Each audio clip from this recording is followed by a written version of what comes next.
Usisahau kushare, kusubscribe na kulike. Sengerema FDC, risala ya wanachuo au wahitimu kwa mgeni rasmi. Risala ya wahitimu tarehe 16 mwezi wa 10 2025. Tunatanguliza salamu zetu za dhati kwa Mwenyezi Mungu kwa kufika hapa leo. Pia salamu zetu za pekee zimwendee ndugu mgeni rasmi kwa kukubali kwako kuacha majukumu yako na kuja kushiriki nasi. Na ni matumaini yetu uweli wa afya njema. Utangulizi.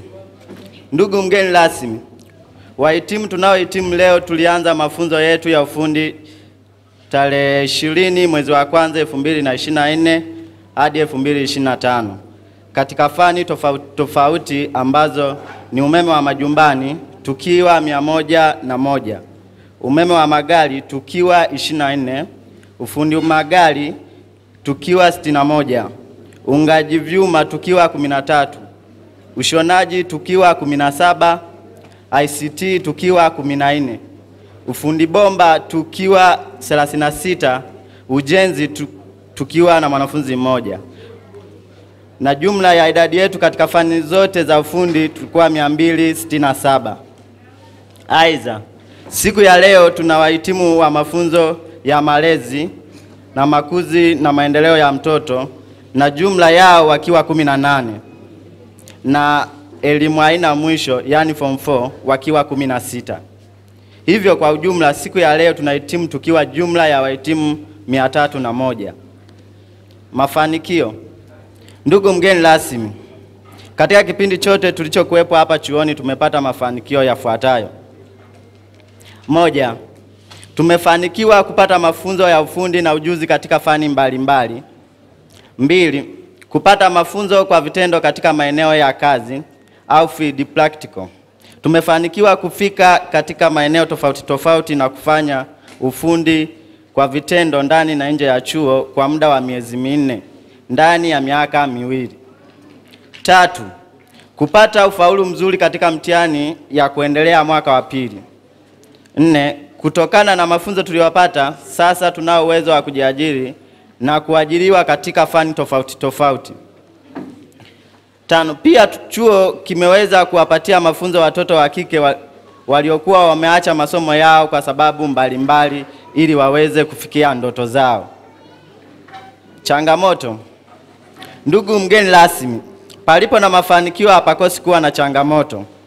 Zifuatazo ni baadhi ya changamoto tulizonazo hapa chuoni kama wanachuo.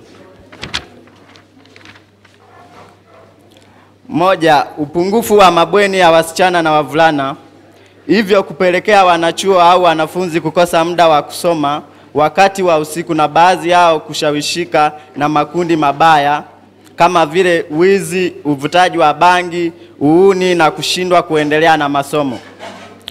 2. Upungufu wa vifaa wa kujifunzia wakati wa vitendo. Pia upungufu wa viti, meza na kompyuta. 3. Ukosefu wa vipaza sauti wakati wa midahalo na mikutano ya wanachuo katika ukumbi, pia wakati wa sherehe za chuo. Mapendekezo. Tunaomba kuboreshewa miundo kama vile vyoo na mabafu. Pia tunaomba kuchimbiwa kisima kitakachosaidia upatikanaji wa maji kwa uhakika na kwa wakati. Pia ndugu mgeni rasmi, tunaomba kupewa mikopo yenye riba nafuu itakayosaidia katika kufanikisha kujiajiri kwetu. Hitimisho. Ndugu mgeni rasmi, wahitimu na wanachuo wote tunapenda kukushukuru sana kwa mwitikio wako hivi leo, kwani umeacha majukumu yako na kuja kututembelea na kushiriki nasi katika mahafali haya. Mungu akubariki katika majukumu yako. Karibu sana. Risala hii imeandaliwa na wahitimu wa wanachuo wa maendeleo na nchi Sengerema FDC mwaka 2024-2025 na kusomwa kwako na Masatu Leonard pamoja na Abalalameki. Asante. Kipindi cha Sengerema kilianza mnamo mwaka 1978 na malengo makubwa ya uanzishwaji wa vyuo vya maendeleo ya wananchi kikiwemo na hiki cha Sengerema yalikuwa ni matatu. Lengo la kwanza ilikuwa ni kuwezesha ama kuibua shughuli za maendeleo ya jamii kupitia fani ambazo zinafundishwa katika chuo. Fani hizo zinaenda kuchechemua maendeleo ya jamii na mwisho wa siku jamii kuweza kuendelea. Kwa mfano, fani kama ya uwashi ilikuwa inaweza kwenda kuleta maendeleo ya jamii kwa jamii kuweza kujenga nyumba za kisasa, lakini pia kutumia nishati safi. Lengo jingine la pili la uanzishwaji wa vyuo vya maendeleo ya wananchi kikiwemo na hiki cha Sengerema ni kutoa mafunzo ya ufundi stadi, na sisi lengo hilo tumekuwa tukilitekeleza toka kuanzishwa kwa chuo hiki. Tumekuwa tukitoa fani mbalimbali, tukianza na fani mama ambazo zimekuwa ni za uwashi, ufundi seremala, ushonaji, ufundi umeme, ufundi magari na nyingine ambazo tumeweza kuziona. Lakini lengo la tatu la uanzishwaji wa vyuo hivi lilikuwa ni kuvifanya vyuo hivi kuwa vituo vya elimu ya watu wazima. Wakati vinaanzishwa, nchi hii ilikuwa na changamoto ya maadui watatu, ambaye adui mmojawapo ulikuwa ni ujinga. Wananchi wengi walikuwa hawawezi kusoma na kuandika. Kwa hiyo vyuo vya maendeleo ya wananchi vilitumika kuwafundisha kusoma na kuandika. Baada ya kuwa tumewashinda maadui hao watatu, chuo hiki kimeendelea kuwa kituo cha elimu ya watu wazima kwa programu mbalimbali. Moja ya programu ambayo inagusa watu wazima ni programu ya elimu haina mwisho, ambayo inawawezesha mabinti ambao hawakupata fursa ya kupata elimu ya sekondari kuja chuoni na kuipata. Kwa hiyo hayo yamekuwa ni malengo makuu matatu ambayo yanajumuisha malengo 15 ya uanzishwaji wa vyuo vya maendeleo ya wananchi. Ndugu mgeni rasmi, hali ya utoaji wa mafunzo hapa chuoni ni nzuri. Mafunzo yanaendelea kwa kushirikiana na mamlaka mbalimbali. Chuo chetu kimefanikiwa kusajiliwa na Baraza la Taifa la Ufundi NACTVET kwa namba ya usajili LEG NACTVET 0608 na kinatoa mafunzo ya muda mrefu pamoja na muda mfupi. Ikiwa mafunzo ya muda mfupi ni yale ambayo yanaanzia siku 1 mpaka siku 180, na mafunzo ya muda mrefu ni yale yanayoanzia mwaka 1 mpaka miaka 3. Lakini pia ili kutekeleza lengo la tatu la kuwa kituo cha elimu ya watu wazima, chuo chetu kimefanikiwa kusajiliwa kama kituo cha mitihani cha Baraza la Mitihani ili kutoa fursa kwa wanafunzi ambao kupata fursa ya kupata elimu ya sekondari wanapata nafasi ya kujifunza masomo ya sekondari nje ya mfumo rasmi, na kituo chetu kimesajiliwa kwa namba P 6442 kikijulikana kwa jina la Sengerema FDC Center. Kinatoa nafasi kwa wanafunzi wa elimu ya haina mwisho kuweza kufanya mitihani yao ya kidato cha pili kwa maana ya QT, lakini pia kwa kidato cha 4 kwa maana ya PC. Mheshimiwa mgeni rasmi, tunazo fani 9 ambazo tunaziendesha hapa na zina washiriki wa ngazi ya kwanza, ngazi ya pili, ngazi ya 3, lakini na wale wa muda mfupi. Lakini pia tunazo programu maalum kama hiyo ya elimu haina mwisho ambayo nimeweza kuisema, lakini tuna programu maalum ya malezi na makuzi ya watoto wadogo, pia tunafundisha programu hiyo. Lakini pia tuna kituo cha kulelea watoto wadogo hapa chuoni kwa maana ya daycare ambacho kinao washiriki ama watoto wanakuja kujifunza hapa chuoni. Ndugu mgeni rasmi, kiujumla kwa mwaka huu wa masomo 2025-26 chuo kimefanikiwa kusajili wanafunzi 789 ambao kati yao M ni 532 na K ni 257. Ndugu mgeni rasmi, nizungumze juu ya wahitimu wa leo wa mahafali ya 26. Hawa tuliwapokea Januari mwaka 2024. Katika vitabu vya kumbukumbu za usajili walisajiliwa wanafunzi 301 katika fani mbalimbali kama tulivyoweza kuona, lakini katika mahafali hii ya leo wanahitimu wanafunzi 294 katika fani mbalimbali. Hao waliopungua ni kutokana na sababu mbalimbali, lakini sababu moja ambayo imefanya wapungue ni kupata fursa za mafunzo katika taasisi mbalimbali kama zile za kijeshi, lakini pia kupata nafasi katika taasisi nyingine za kielimu, ndio wameweza kupungua mpaka leo tunao 294. Mheshimiwa mgeni rasmi, chuo chetu kimebarikiwa kuwa na ikama ya kutosha watumishi. Tunamshukuru Daktari Samia Suluhu Hassan kwa kuwezesha ikama ya watumishi kuweza kukaa vizuri. Tunao watumishi katika makundi matatu. Tunao watumishi ambao wameajiriwa na Katibu Mkuu Wizara ya Elimu, lakini pia tunao watumishi ambao wameazimwa kutoka katika halmashauri zetu, halmashauri ya Sengerema pamoja na halmashauri ya Buchosa. Lakini pia tunao watumishi kundi la tatu ambao wanafanya kazi kwa mikataba hapa chuoni. Kwa hiyo itoshe kusema changamoto za ikama ya watumishi, wizara kipekee imeweza kujitahidi kwa kufanya msawazo wa watumishi kwa kuwahamishia katika chuo hiki. Kwa hiyo watumishi tunasema angalau wapo na wanatekeleza majukumu yao. Kwa ufupi naweza nikasema chuo kinao watumishi jumla 37 katika mgawanyo wa hawa ambao wameajiriwa na Katibu Mkuu, walioazimwa kutoka halmashauri, lakini pia wanaofanya kazi kwa mkataba. Hali ya miundombinu ya chuo, ndugu mgeni rasmi, chuo chetu kinalo jengo la utawala moja ambalo limekarabatiwa muda si mrefu. Tunazo nyumba za watumishi 11, lakini tuna upungufu wa nyumba 10 kulingana na idadi ya watumishi waliopo. Tunayo madarasa 2 na upungufu wetu ni madarasa 3, lakini tunazo karakana 6 na hitaji letu ama upungufu ni karakana 4. Lakini pia tunalo bwalo la chakula 1 na chuo kina matundu ya choo 24. Tuna upungufu wa matundu 8 ya choo, lakini pia tunayo mabweni 2 yanayoweza kubeba wanafunzi 80, lakini kwa idadi ya wanafunzi tulionao tuna upungufu wa mabweni 2.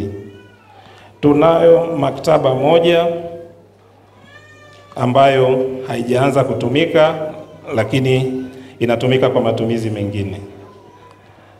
Kwa ufupi, hiyo ni hali ya miundombinu. Na kwa taarifa, ndugu mgeni rasmi, chuo chetu kina ukubwa wa square mita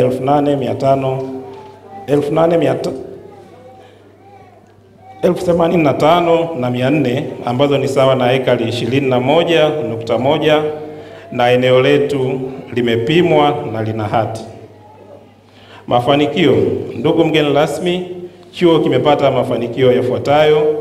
Chuo kimefanikiwa kuendelea kutoa mafunzo ya ufundi stadi, lakini kimeendelea kutoa mafunzo ya program maalum kwa maana ya focal education kama hizo za elimu haina mwisho kwa washiriki mbalimbali, na tumeendeleza mashirikiano na mamlaka ya ufundi stadi VETA kanda ya Ziwa pamoja na NACTVET katika utahini wa wanafunzi wetu. Chuo kimeendelea kutoa mafunzo kwa kushirikiana na mashirika binafsi na serikali. Mashirika kama vile SATIF, USAID kizazi kipya, KTO, VSO, Swiss Contact, Good Neighbor pamoja na ofisi ya Waziri Mkuu kupitia mradi wa wanagenzi. Mafanikio mengine ni kuongezeka kwa udahili wa washiriki kutoka washiriki 240 mwaka 2019 mpaka kufikia washiriki 789 kwa mwaka huu 2025-26. Ndugu mgeni rasmi, wanafunzi hawa ongezeko lao limeenda pamoja na ufaulu wao.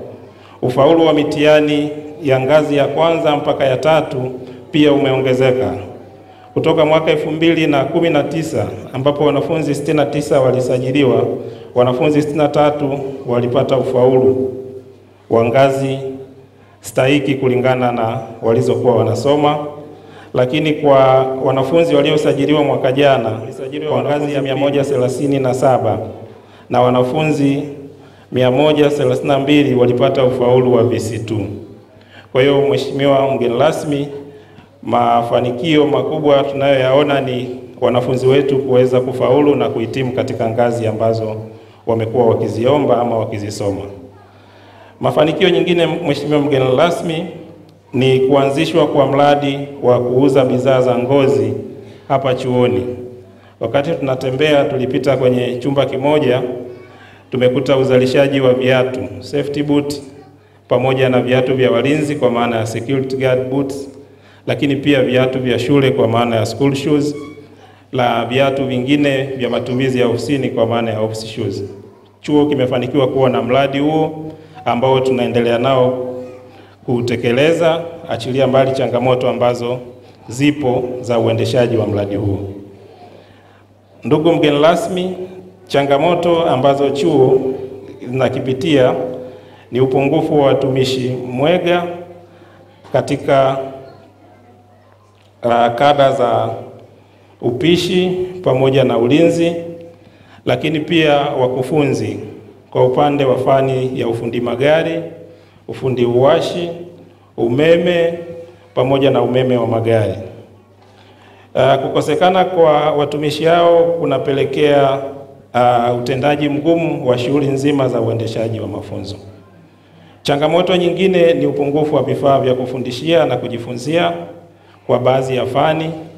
Kama ulivyoweza kuona kwamba idadi ya wanafunzi ni kubwa, lakini karakana zetu ni ndogo na vifaa vyetu ni vichache.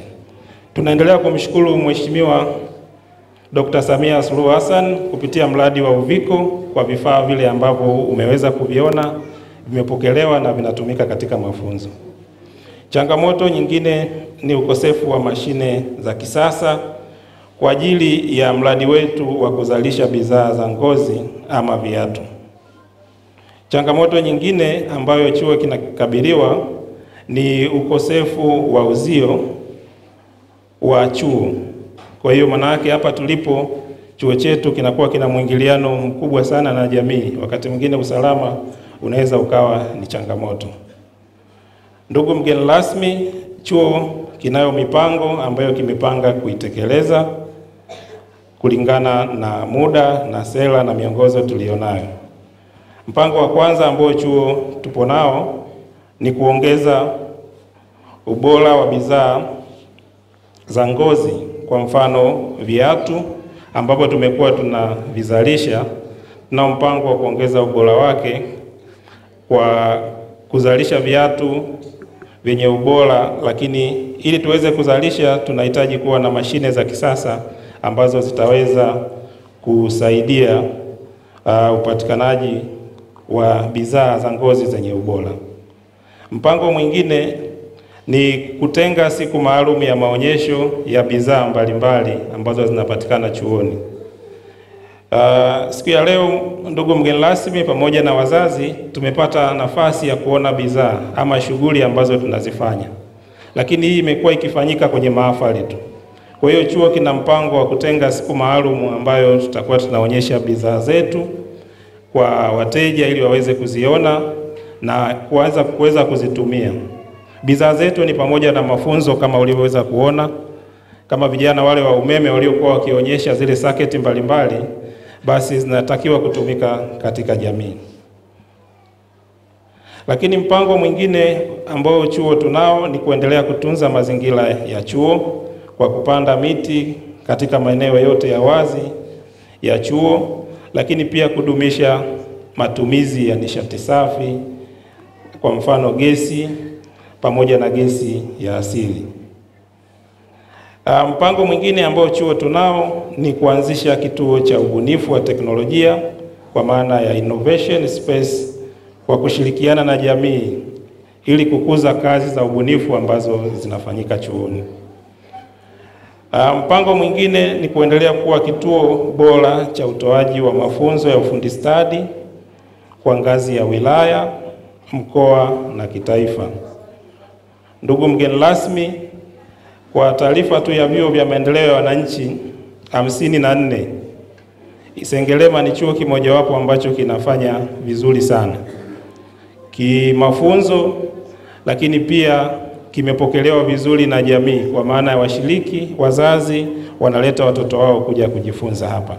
Kwa hiyo sisi tutaendelea kuboresha utoaji wa mafunzo ili kuweza kutatua matatizo mbalimbali yaliyopo katika jamii.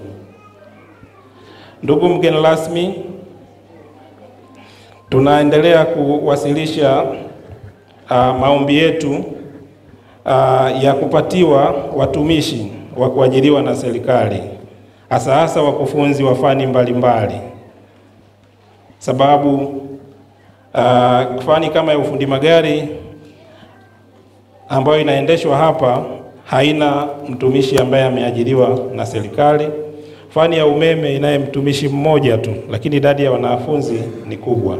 Kwa hiyo tunaendelea kuomba wizara ama halmashauri inapopata wataalamu kwa maana ya wakufunzi wa fani hizi za ufundi, basi iwaelekeze moja kwa moja waweze kuja chuoni kwetu. Lakini mwisho, Mheshimiwa mgeni rasmi, chuo kinaomba kuwezeshwa fedha ili kuweza kununua mashine mbalimbali za utengenezaji viatu. Mheshimiwa mgeni rasmi, katika chumba kile cha bidhaa za ngozi umeona kunazo mashine kidogo sana, lakini kunazo mashine nyingi zinahitajika ili kuweza kutoa bidhaa za ngozi zenye ubora.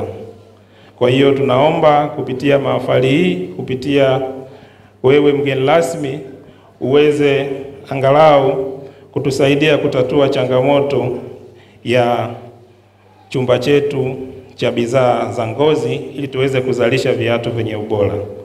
Kwa kutaja vifaa vinavyohitajika vina thamani ya shilingi milioni 28, ambavyo ni tunahitaji shoes sole pressing machine iwe ni ya double phase, tunahitaji cylinder bed machine, tunahitaji cutting belt machine, tunahitaji air compressor, lakini pia tunahitaji logo machine na body top spilt machine, show lasting pamoja na feni.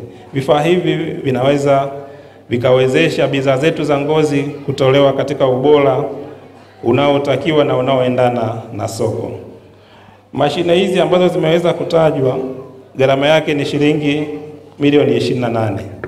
Inaweza ikaonekana ni hela nyingi, lakini kama serikali, kama chuo, tunaamini hatuwezi tukashindwa chochote pamoja na wageni walioweza kutufikia.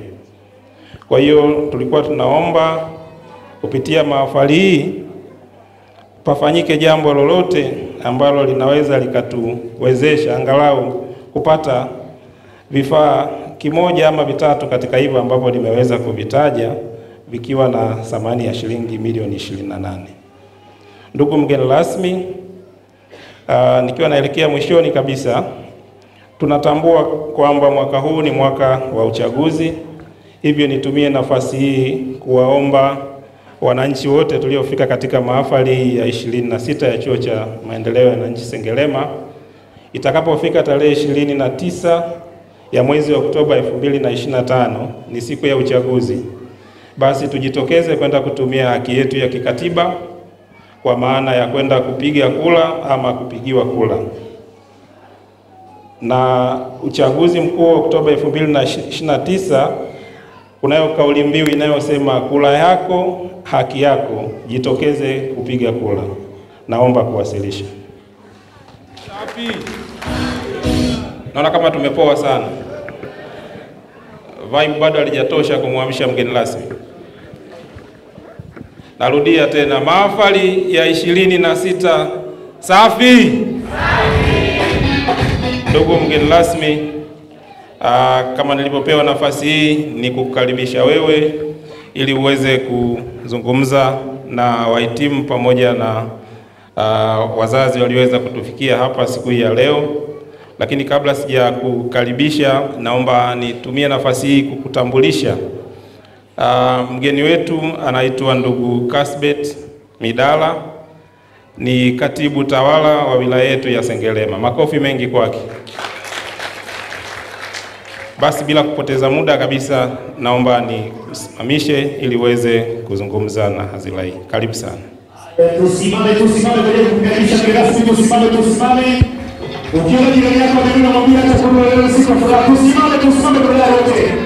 Wazazi tusimame, tusichoke. Meza kuu, wakufunzi, waheshimiwa sana wazazi na wahitimu, Jamhuri ya Muungano wa Tanzania. Kazi na utu. Kazi na utu. Aya. Nianze kwa kumshukuru Mwenyezi Mungu kwa nafasi hii, kwa kuweza kutuwezesha kukutana mahali hapa muda huu tukiwa wazima wa afya. Lakini pili, niwapongeze wazazi. Hongereni sana. Tunachokisherehekea leo au shughuli tulionayo leo ni jitihada na moyo wenu kwa watoto au kwa vijana mliokuwa mnawalea ili kuweza kuhitimu. Kwa hiyo hongereni sana. Lakini nitoe pongezi zangu pia kwa wakufunzi. Tunapowashukuru wazazi, lazima tuwashukuru na waliowafundisha. Walimu, staff nzima FDC, hongereni. Tunapowashukuru wazazi waliowafundisha, lazima tuwashukuru na waliosoma. Kwa sababu wasingesoma na wasingefaulu, wasingeweza kuhitimu.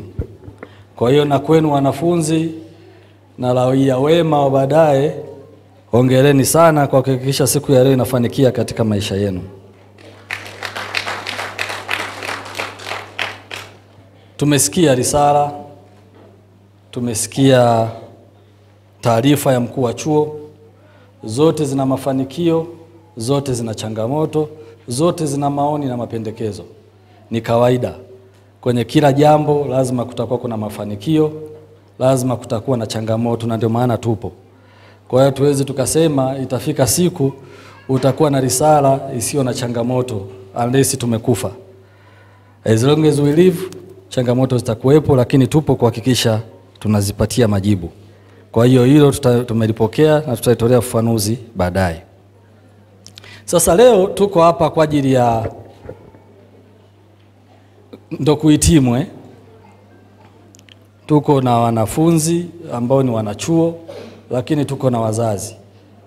Kwa hiyo sitachukua muda wenu mrefu sana kwa sababu mmesha kuwepo hapa tangu asubuhi. Alinifahamisha mkuu wa chuo na mimi nitakiwa niwepo, lakini kama mnavyofahamu tuna shughuli nyingi, na amezungumza hapa wakati akihitimisha mkuu wa chuo kwamba tarehe 29 tuna jambo gani. Kwa hiyo unakuta kuna mambo mengi ambayo yanaweza kusababisha tusikufika kwa wakati. Kwa hiyo kama niliwakwaza kwa namna moja ama nyingine, mniwie radhi. Sasa mimi nitazungumza zaidi na wanaohitimu. Kwenye maisha yenu, leo ni siku muhimu sana na ni alama ambayo umeiweka katika maisha yako kwenye taaluma. Utakapokuwa unakumbuka, utakapokuwa unaelezea watoto wako au kizazi chako, nadhani lazima utazungumza siku moja kwamba tarehe 16 mwezi wa 10 nilihitimu chuo cha FDC. Kwa hiyo ni siku muhimu sana kwenu. Lakini tunapofurahia, leo ni siku ya furaha. Wote tutafurahi hapa, na naona mmependeza kweli kweli. Mko kwenye suti. Wote hadi wa kike naona wako kwenye suti. Kwa hiyo hongereni, mmependeza.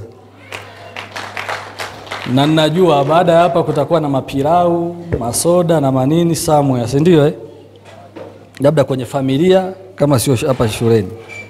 Lakini tunapofurahia siku hii, mnatakiwa mfahamu kwamba maisha hayajafanya nini? Hayajaisha. Umemaliza maisha ya shule. Inawezekana ukawa umemaliza kuonana na mkuu wa chuo hapa au na yule mwalimu mnoko ambaye ulikuwa unamjua, lakini maisha ndo yanafanya nini? Yanaanza. Si ndio? Wanafunzi wa lazima uwezo kaniambia kwenye walimu wote hawa wapo lazima kuna ambao mwingine ulikuwa unasema bora asiingie darasani, si ndio? Wote walikuwa wazuri. Basi ndo mtakuwa chuo cha kwanza. Kwa sababu mimi mwenyewe nimesoma na ninajua. Haya, ni mfano mimi nilivyokuwa nasoma, nilikuwa nikiona mwalimu wa hesabu tu. Nilikuwa kila siku natamani mwalimu wa hesabu apate udhuru. Kipindi hicho primary. Kwa hiyo tunafurahia siku hii, tunafurahia kuhitimu kwetu, lakini tumemaliza hatua moja ya maisha, tunaenda kwenye hatua nyingine ya maisha nje ya chuo. Na kwenye hatua hiyo au safari hiyo mtakutana na mambo mapya sana. Nimesikia hapa kwenye risala yenu mnataka mikopo na nini, si ndio? Ni kwa sababu umeshaanza kupredict kwamba ili uweze kutoboa huko mtaani unahitaji mkopo, si ndio? Sasa kama mzungumzi mimi nimalize basi. Eti mkuu wa chuo. Naona sasa wanadua. Kama hamna tuhitimishe tukale pilau, si ndio? Haya, sasa tuendelee. Kwa hiyo mtakutana na fursa mpya, mtakutana na changamoto mpya, ukiacha hizi za FDC hapa, lakini ukienda mtaani utakutana na changamoto mpya. Lakini na maisha mapya na uzoefu mpya. Lakini kubwa ni kuhakikisha tu wewe una malengo yako. Kila mmoja hapa anaondoka akiwa na ujuzi, akiwa na uwezo, akiwa na maarifa ambayo alikuja akiwa hana, na shauku ya kupata kile ambacho anadhani amekipata hapa aende akakitekeleze kule mtaani. Kwa hiyo hayo ndio yataka kusaidia kwenye maisha yako mapya. Huo ujuzi wako ndio utakao kusaidia kwenye maisha yako mapya. Hiyo taaluma yako ndio itakao kusaidia kwenye maisha yako mapya. Huo uzoefu, tumetembelea, kuna fani mbalimbali, tumeenda wanatengeneza viatu. Ndio vitu vinavyotakiwa huko mtaani. Wote hapa tumevaa viatu. Tumeenda kwa watu wa kuchomelea, ndivyo vitu vinavyotakiwa huko mtaani. Na hata sisi tumekalia viti ambavyo pia ni kazi ya kuchomelea. Tumeenda kwenye magari. Wote hapa tumekuja, wazazi wamekuja, kama sio gari lako umepanda gari ambalo linahitaji nini? Matengenezo. Kwa hiyo ni vitu vinavyotakiwa. Sasa hivi vyote huko mtaani sio kwamba havipo. Hata huko mtaani vipo, si ndio? Lakini wewe unatakiwa ufanye kile tofauti na kile ambacho kipo kule mtaani. Kama yupo ambaye ni fundi wa kuchomelea hajapita chuo, sasa unatakiwa ukienda kule uwe ni tofauti na yule ambaye hajapita chuo. Kama kuna anayetengeneza viatu kwa kubahatisha, wewe ukaweke hiyo tofauti. Kama ni ushonaji, kila fani. Ninamaanisha kule mtaani kunapokea kila mmoja.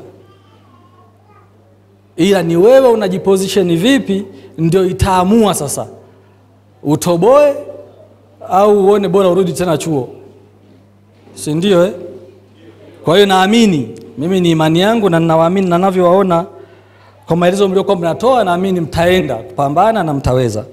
Kwa hiyo unatakiwa uende. Kama unasema naenda kuanzisha kijiwe changu cha kuchomelea, sababisha wengine wote wasiende kwenye kijiwe cha mwingine, waje kwenye kijiwe chako. Ubunifu. Kama unaenda kushona, vile hivyo hivyo. Hakuna mtu anataka kienda kushona shati, kitoka shati na nyuzi zinaning'inia, huku parefu, huku pafupi. Hakuna. Kwa hiyo ni wewe mwenyewe yuko kwenye mkono wako. Wa magari vile vile. Utegemei mtu umpelekee kutengeneza gari, alafu tatizo hilo hilo anarudi nyumbani limerudi. Kesho hatarudi. Ndio jibu. Anaweza mwingine asigombane na wewe, ila kesho hatafanya nini? Hatarudi. Na rafiki yake ambaye ana gari atamwambia yule bwana afai, usiende. Na yule anayefaa ataambiwa nenda kwa yule anayefaa. Sasa nayaeleza haya kwa sababu ndio maisha ya kawaida sana. Haya uwezo kuyakuta darasani, ila yako huko mtaani, na ni maisha ya kawaida sana. Kwa hiyo lazima mjue, lakini siwaogopeshi.